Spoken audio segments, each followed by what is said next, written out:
and Trump, he's telling me. Nick, they say you're a white supremacist. Are you a white supremacist? No, not at all.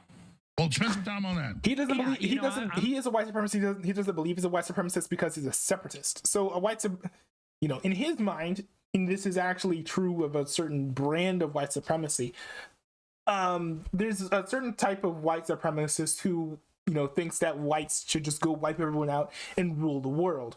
He's not one of those types of white supremacists, but he's the type of white supremacist who believes that the different ethnicities cannot coexist peacefully long term. So they should all have their own places. You have your white nation, you have your black nation, you have your Asian nation, you have all these like different nations, and then they'll all be able to live in harmony because their skin color's the same. I don't know.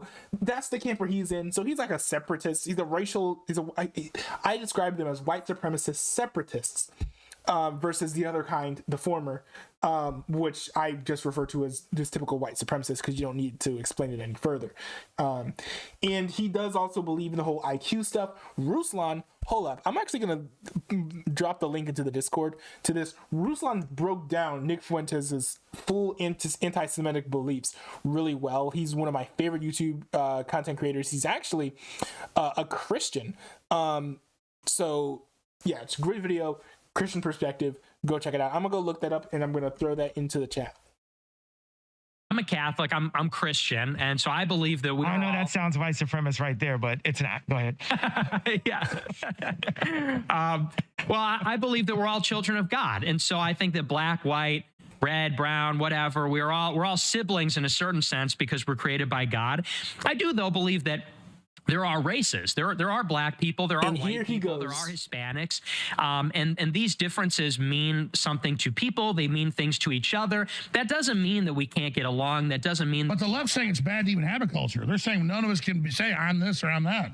Right. They want to melt us all down. And by the way, culture is not completely synonymous with ethnicity, and the by the way. population. They want a global government. They want to globalize the economy through free trade. With no culture. Exactly. And the population through immigration. And they want to make it so that in 50, 100 years, there are no distinct nations. There's no distinct peoples. So nobody can stand up to them. Right. Just a slave class, undifferentiated. That's what they want. This is the future president you're talking to right now. Is Nick your running mate? He's not old enough. That's crazy. I do wonder if Nick Fuentes would run for president. I don't think he'd ever win, but I think he could be one of the guys who is the third place in the GOP nomination. I think it's possible, depending on how edgy the right-wing GOP becomes, which I don't think we're getting there, not nearly as fast as in order for it to happen when Nick Fuentes is alive, but it'd be interesting to see. Yeah.